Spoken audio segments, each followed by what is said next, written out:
Hey,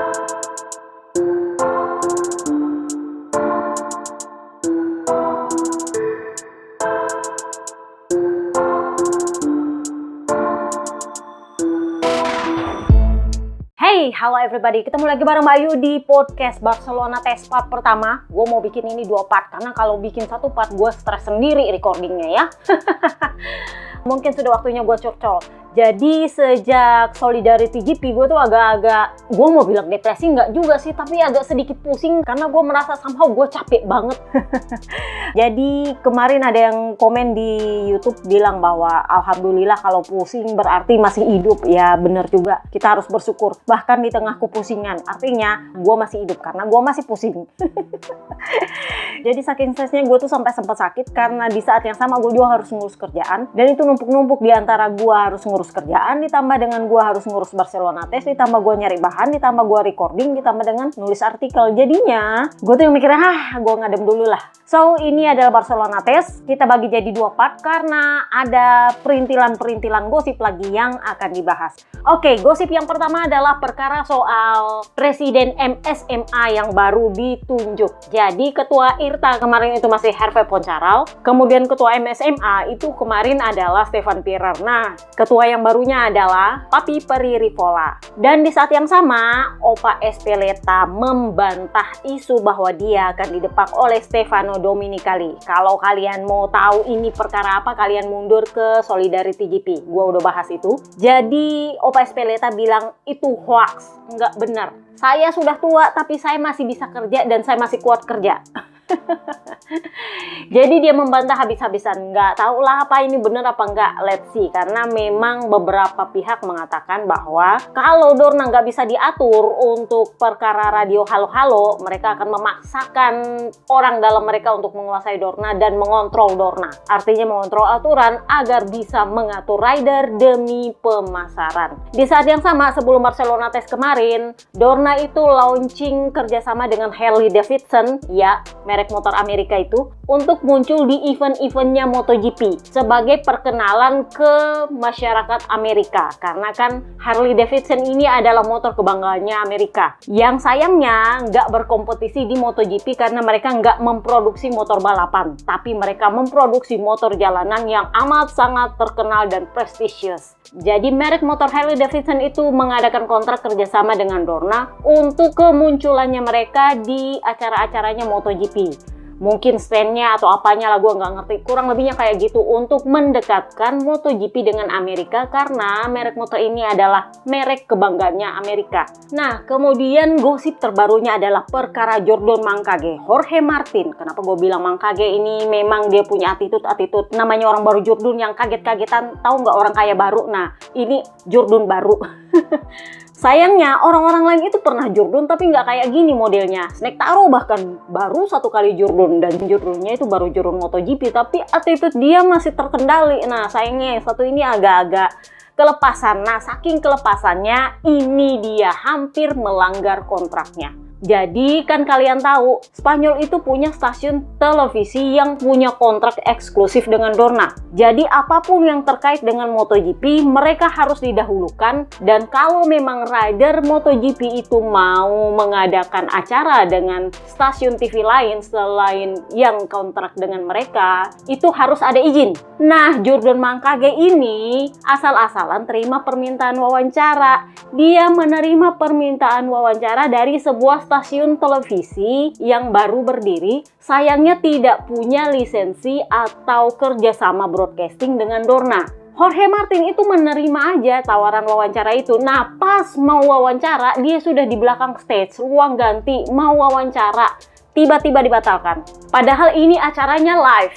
Dia sebenarnya masih bisa bikin wawancara itu, lalu nanti bisa ditunda wawancaranya setelah kontraknya selesai atau setelah dapat persetujuan baru ditayangkan ke TV. Sebenarnya bisa. Sayangnya tahu nggak yang jadi penyebab sampai dia gagal wawancara dengan stasiun TV itu? Dia ya namanya Jordan Mancage. Dia posting bahwa dia lagi di stasiun TV itu, lagi di ruang ganti mau wawancara. Jadi kedapatanlah sama stasiun TV yang punya kontrak sama Dorna. Langsung ditelepon, kamu nggak bisa ke sana karena kamu punya kontrak eksklusif sama gua. Ini mirip-mirip kalau di Indonesia dengan T7. Gua nggak akan sebut mereknya, ya, anggap aja T7 itu. Nah, itu kan kontrak eksklusif dengan Dorna. Jadi kalau rider MotoGP datang ke Indonesia, mereka tampil di TV-nya harus dengan T7. Kalau dengan stasiun TV di luar T7 itu harus dengan persetujuan T7 karena mereka yang punya kontrak eksklusif mengenai MotoGP. Jadi nggak bisa asal-asalan. Nah, ini yang sama terjadi di Spanyol kemarin. Si Jorge Martin ditelepon sama TV-nya ini. Oh, lu nggak bisa ke sana karena yang punya kontrak eksklusif untuk penayangan mengenai MotoGP itu gua. Lu kalau mau tampil di sana, lu harus izin gua. Dan gua nggak kasih izin, jadi lu nggak bisa. Jadi mau nggak mau Jorge Martin langsung bilang nggak bisa, kita nggak bisa wawancara. Dan postingannya dia itu yang Mang Kage, dia posting dia lagi di ruang ganti itu langsung dihapus. Jadi nampaknya stasiun TV yang ditolak itu sepertinya kurang suka karena dia merasa oh nggak bisa gitu dong, lu memonopoli rider. Jadi dia bilang seharusnya Jorge Martin itu ada jadwal wawancara dengan TV kami, tetapi begitu dia ada di ruang ganti tiba-tiba dia membatalkan karena alasan kontrak eksklusif. Stasiun ini menganggap bahwa itu dimonopoli Jorge Martinnya. Tetapi stasiun TV yang punya lisensi juga bukan nggak ada senjata. Mereka punya senjata kontrak dan itu kontrak eksklusif dengan Dorna, Kak. Mahal dibayar loh. Jadi mereka juga posting, kami hanya ingin mengatakan bahwa kamilah yang memiliki kontrak eksklusif dengan Dorna. Mengenai apa yang terjadi, kami anggap itu adalah kesalahan yang dibuat oleh rider dan manajemennya. Karena itu adalah kontrak eksklusif dengan Dorna dan itu adalah hubungannya dengan Dorna. Jadi manajernya kalau mau terima wawancara eksklusif dengan siapapun itu harus nanya Dorna dulu karena dia adalah bagian dari MotoGP dan itu wawancaranya adalah mengenai MotoGP sebagai jurun terbarunya MotoGP. Untungnya stasiun TV ini nggak menuntut ganti rugi atau apapun karena kan nggak sampai wawancara. Dan postingannya si Jurdon Mang Kage, Jorge Martin, ketika dia di belakang ruang ganti stasiun TV saingan, itu langsung dihapus, untungnya. Jadi ya paling nggak dia harus belajar bagaimana caranya supaya attitude-nya bisa nggak terlalu songong. Gue nggak ngerti ini ada apa sih dengan, emang attitude-nya kayak gitu sih ya. Karena Snektaro kemarin nggak kayak gini-gini amat. Ya Papa Yohan mungkin karena kemarin kena nengongna, jadi dia nggak bisa wawancara ke kiri dan ke kanan. Tetapi memang attitude-nya sedikit agak berbeda. Nah, untuk tes Barcelona kali ini gue cuma bahas 2 pabrikan dan gue pikir oke, kita 2 pabrikan dulu, nanti di part kedua akan 3 pabrikan. So, pabrikan yang pertama adalah Honda. Ini agak-agag menarik karena di satu sisi Papa Yohan itu mengklaim bahwa dia nggak dapat motor yang baru, dia nggak dapat part yang baru, dia nggak dapat part yang bagus, segala sesuatunya nggak efektif. Jadi dia bilang ini adalah tes yang kurang efektif dan kurang produktif. Kenapa? Karena saya tidak mendapat apapun yang benar-benar baru. Yang saya uji itu sudah pernah saya coba di tes sebelumnya. Jadi ya percuma kalau saya mau uji lagi di sini, apa gunanya? Jadi dia ini five-nya emang ala-ala. Masih ingat si Culas Marc Marquez tahun lalu di tes Misano yang mencak-mencak ke kiri dan ke kanan? Karena Honda menjanjikan motor baru, nggak taunya yang nongol cuma sasisnya. Nah sayangnya di tes Barcelona kemarin Honda nggak menjanjikan apapun memang. Jadi ya wajar bahwa mereka nggak bawa apapun. Tetapi yang cukup menarik adalah Papa Angel bilang sejujurnya saya menguji motor yang benar-benar baru. Nah ini, jadi Papa Angel bilang saya sebenarnya menguji motor yang benar-benar baru sehingga akan sulit untuk melihat saya lebih cepat dari rider yang lain. Jadi karena dia menguji motor yang benar-benar baru, motor standarnya itu dipakai sama papa kembar. Jadi dia bilang, ya saya senang bahwa Alex Espargaro menguji motor kami dengan motor standar di sirkuit Barcelona ini. Kenapa? Karena sirkuit Barcelona ini dia selalu kompetitif dengan Aprilia. Jadi secara langsung dia bisa membandingkan dengan kondisinya Honda. Karena dia itu sangat cepat di atas Aprilia di Barcelona. Jadi kalau dia ganti motor, dia otomatis punya batas maksimal ini sebenarnya bagaimana ini motor. Dan sebenarnya feedback dia ya kurang lebih sama dengan kami, tetapi cara dia menyampaikan memang sangat tegas. Kan kalian tahu, alasan para rider Honda itu setuju Papa Kembar bergabung jadi test rider adalah karena dia itu sangat-sangat tegas dan tanpa tendeng aling-aling kalau ngasih feedback. Jadinya ya memang keluhannya mirip-mirip, tetapi dengan cara yang jauh lebih tegas dan jauh lebih, mungkin kalau orang Jepang dengar agak-agak sedikit tersinggung kali. Tapi mereka perlu itu karena memang fungsinya papa kembar adalah test rider. Jadi wajar kalau dia mengkritik hasil pengembangannya insinyur. Kalau para rider kan karena di bawah kontrak dan mereka sangat dituntut dulu performa baru bisa komplain, jadinya ya udahlah ya. Nah ini yang agak-agak aneh karena memang ketika Papa Yohan bilang gua nggak dapat apa-apa sama sekali, Papa Angel justru bilang saya dapat motor yang benar-benar baru. Apakah memang benar-benar baru? Johan Sarko bilang iya, itu motor-motor baru. Jadi Johan Sarko bilang, ya saya memang menguji itu motor baru, cuman beberapa lap sih. Tetapi saya sendiri tidak yakin apakah ini motor bisa menjadi dasar pengembangan untuk motor 2025. Ya memang dia sedikit lebih cepat, tetapi masalahnya tetap sama. Traksinya kurang, gripnya kurang, powernya nggak ada.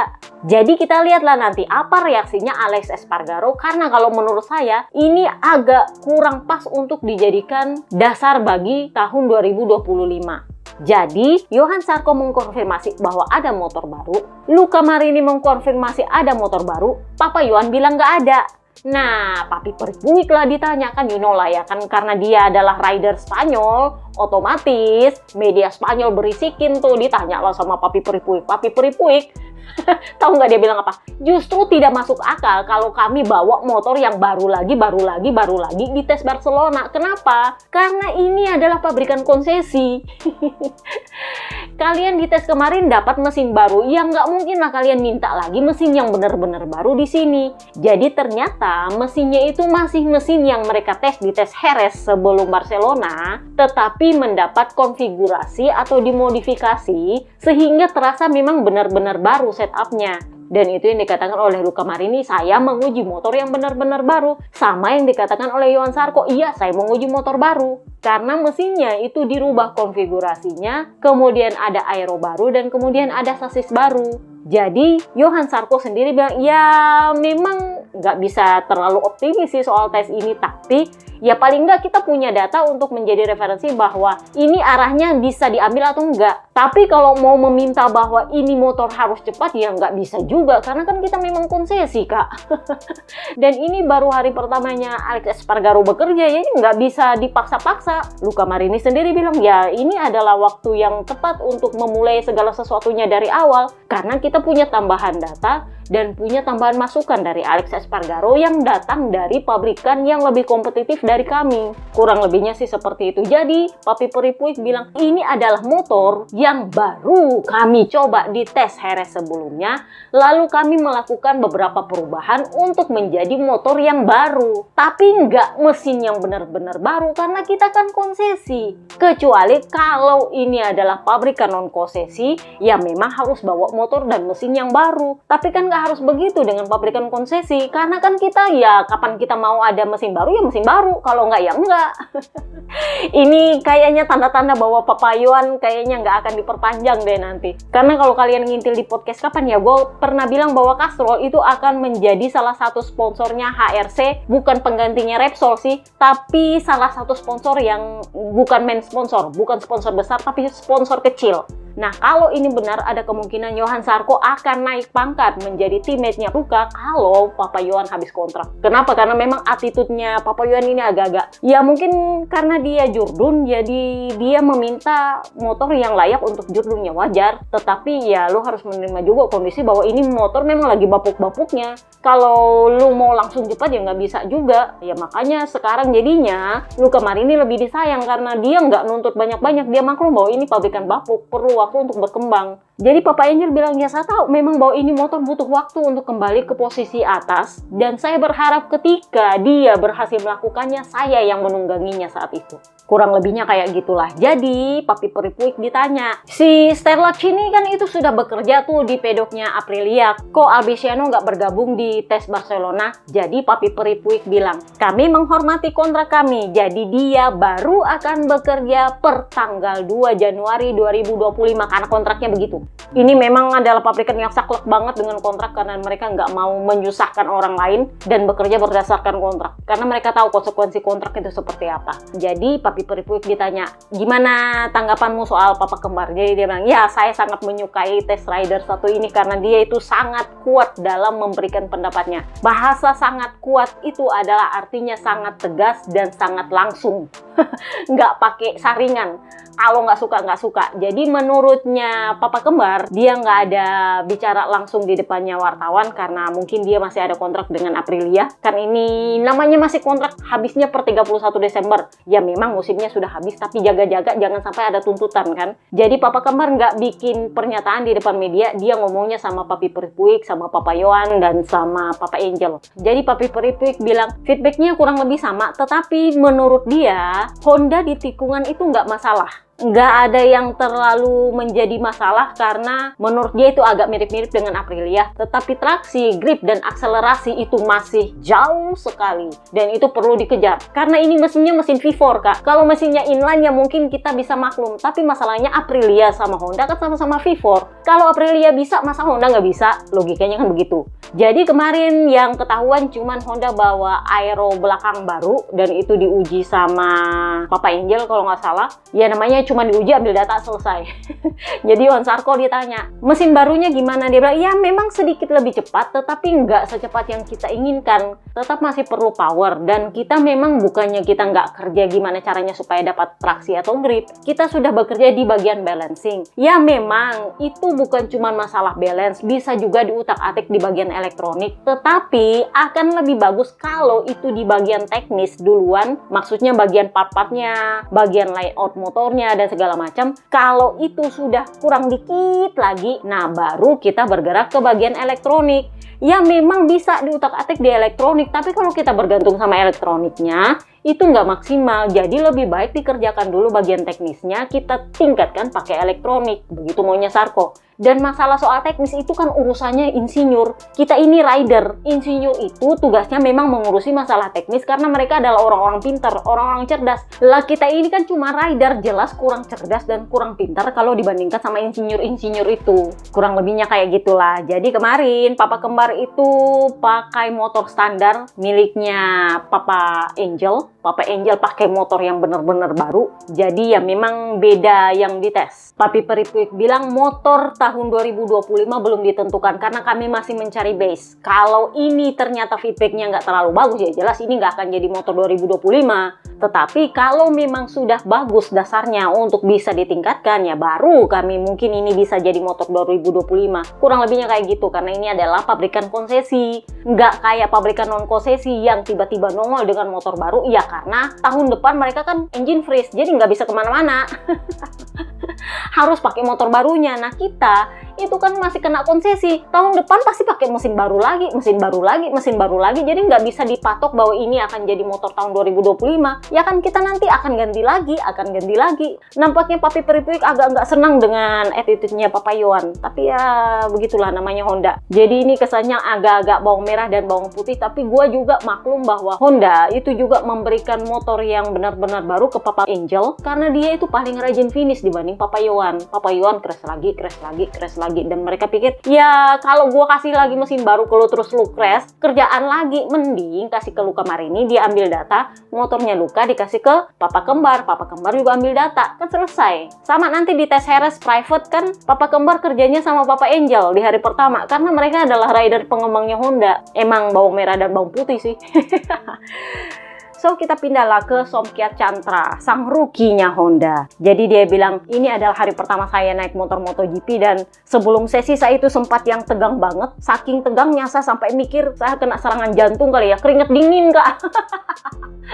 Tapi ternyata setelah saya out dengan motor, saya merasa oke, saya pelan-pelan dulu, saya nggak memaksa nge-push gas, saya nggak memaksa dengan ngerem. Pokoknya saya pelan-pelan dulu beradaptasi dan tim untungnya membantu saya untuk mengerti bahwa ini ban Michelin, bukan ban Pirelli. Di saat yang sama ini adalah sirkuit yang lagi dingin-dinginnya, jadi saya perlu pelan-pelan dan berhati-hati karena ban itu bisa cepat dingin. Dan kalau udah dingin, sudah pasti nggak ada grip. Itulah kenapa dia crash. Jadi dia bilang, saya perlu terbiasa dengan pengereman, ditambah lagi dengan bannya, sehingga untuk lap pertama saya perlu pelan-pelan dulu. Setelah itu baru saya mulai terbiasa. Tetapi ketika saya mengerti bahwa ban ini kalau dingin pasti nggak ada grip, jadinya saya memilih oke, saya cuma perlu waktu untuk terbiasa. Yang pasti adalah motor ini sangat memerlukan fisik, karena setelah tes belakang saya sakit. Sakit punggung dia. Jadi tugas saya adalah selama libur musim dingin saya harus bekerja di gym supaya fisik saya lebih kuat untuk bisa mengendarai MotoGP. So, kita pindahlah ke Yamaha. Gua nggak dapat wawancaranya Papa Pip. Gua nggak tahu kenapa. Apakah karena ada kontrak dengan KTM kan? You know lah ya, KTM itu agak-agak saklek sama kontrak para ridernya. Jadi, gua rasa ini yang menyebabkan Papa Pip nggak ada wawancaranya sama sekali. Gua udah cari-cari, masih nggak dapat. Jadi, kita mulailah dari Snake Taro. Snake Taro kemarin finish P2. Dan dia seneng. Jadi, dia bilang, jarang-jarang gua tes. Gua ada di bagian atas. Seneng lah, lumayan. Dipakai buat liburan. Jadi ditanya, emang lu menguji apa? Ya, kami menguji mesin, menguji fairing, menguji sasis, menguji swing arm. Dan sasis baru lumayan karena kami bisa cepat, tetapi ya powernya masih kurang, gripnya juga memang udah meningkat tapi masih kurang. Kecepatan bisa diperbaiki karena traksinya udah nambah, tetapi menurut saya juga itu masih kurang. Jadi ditanya lah dia, lu udah ketemu nggak sama para rider satelit? Dia bilang, ya yang pasti saya senang karena Yamaha sekarang sudah punya 4 rider. Saya pengen ngobrol sama mereka tapi nggak sempat karena saya sibuk. Saya cuma sempat ngobrol sama Jack Miller, Papa Pip. Dia sempat nangkring di pedoknya Papa Pip, dan menurutnya Miller memang ini adalah motor yang benar-benar berbeda, terutama dalam hal delivery mesin. Ya beda lah, satu V4 sama satu inline. Jadi menurutnya Snake Taro, ya menurut saya ya wajar bahwa mereka ini perlu adaptasi karena M1 Yamaha ini bukan motor yang cuma sehari 2 hari untuk dikenali. Dia perlu proses, terutama kalau kamu datang dari V4. Kurang lebihnya kayak gitu. Ditanya lah dia, ini kan mau Natal nih, lu minta apa sama Sinterklas? Jadi dia bilang, kalau saya boleh meminta, saya minta motor yang lebih punya power dengan grip yang lebih bagus dan bisa lebih cepat. Jadi ditanya, emang mesin baru lu nggak ada power? Dia bilang, iya udah lebih bagus sih powernya, tapi saya minta lebih banyak lagi powernya.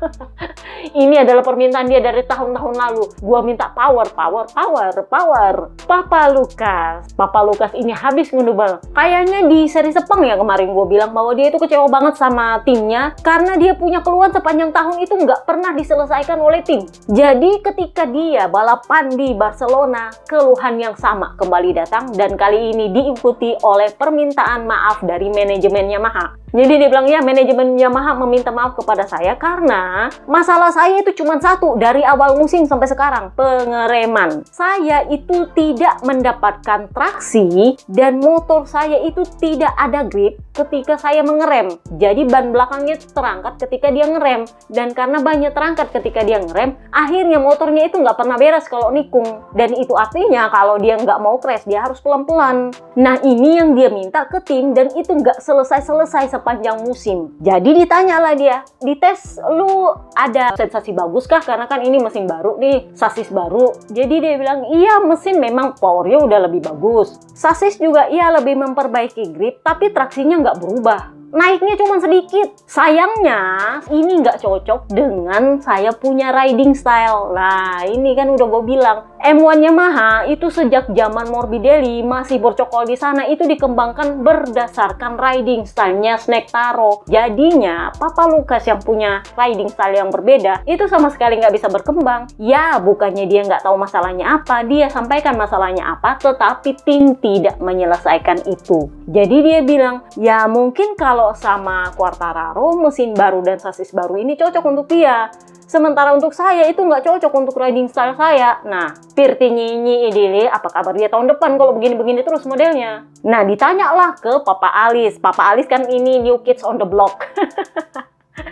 Jadi kalau kalian dengar podcast kapan ya yang gue bahas soal kepala kru, Jadi kepala krunya Papa Alis yang baru di Pramac Yamaha itu adalah Luca Ferraccioli. Tahu nggak ini asalnya dari mana? Tim VR46. Jadi yang pindah dari VR46 itu adalah David Munoz yang menjadi kepala krunya Papa Lucas. Kemudian Luca Ferraccioli itu juga dari VR46, kayaknya bagian datanya base, itu pindah menjadi kepala krunya Papa Alis. Jadi Papa Alis ditanya, gimana lu sama kepala kru lu? Jadi dia bilang, oh ya, saya langsung klik sama dia. Saya juga langsung klik sama data man saya.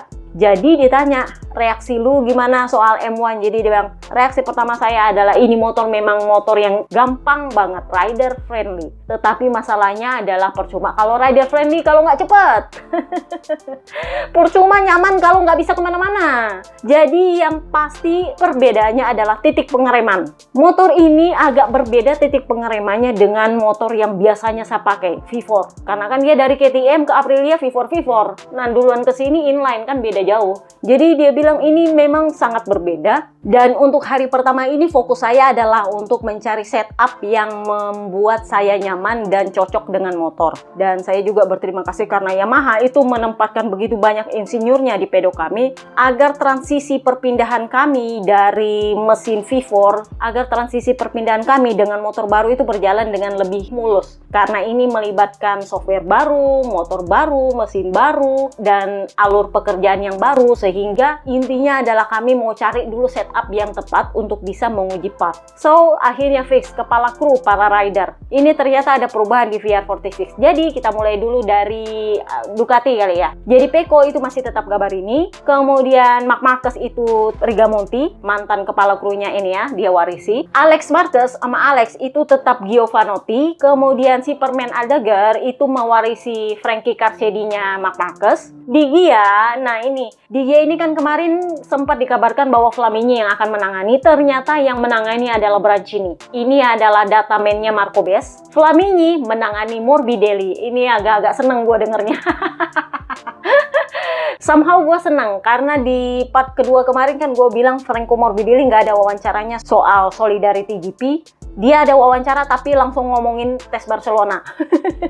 Dan itu akan kita bahas di part kedua. Lanjut ke KTM, calon ikan hiu baru Pedro Acosta itu ditangani oleh Trevatan, mantan kepala krunya Paul Espargaro. Binder ditangani tetap oleh Madrid. Kemudian Enea ditangani oleh Giri Boula. Papanina membawa kepala krunya Casaux. Kita lanjut ke Aprilia, Jurgen Mankage, Jorge Martin membawa kepala krunya di Pramac, Romagnoli. Kemudian Bes itu dapat kepala kru baru, data man-nya Papanina sebelumnya itu Venturato kalau nggak salah namanya. Kemudian Raul Fernandez itu tetap sama Herrera. Kemudian Ai Ogura mewarisi kepala krunya Papa Alis, Matarolo kalau nggak salah namanya. Kemudian dia Yamaha Snectaro tetap sama Gobelini. Papa Lucas sudah sama Munoz. Kemudian Papa Pip itu sama mantan kepala krunya Papa Angel, Giacomo Guidotti. Kemudian Papa Alis dapat kepala kru baru Ferraccioli. Kemudian pindah ke Honda. Di Honda Papa Yohan masih tetap Santi Hernandez. Kemudian Papa Angel dapat Pupulin, mantan kepala krunya Papa Pip. Jadi udah gue bilang dia tukar guling sama Papa Pip ceritanya.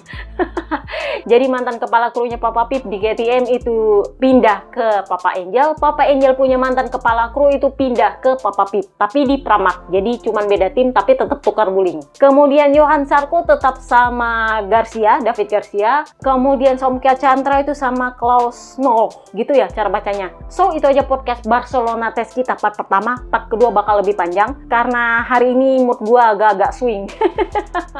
Akhir bad day hari Jumat kak, besok hari Sabtu, jadi lebih enak buat recording podcast part 2 yang lebih panjang. Gua tuh agak kesulitan dengan podcast yang panjang-panjang di hari kerja. Jadi ya memang ujung-ujungnya gua stres kalau gua bikin podcast part 2 di hari kerja. Pertama recordingnya udah panjang, di saat yang sama itu juga di hari kerja. Jadinya konsentrasi gue tuh pecah-pecah. Ditambah lagi kemarin Barcelona test itu kan gue begadang karena kan selesainya agak tengah malam. Gue di titik yang I'm tired. Kurang tidur, jaringan jelek, dan segala macamnya. Ya udahlah, gue curhat lagi.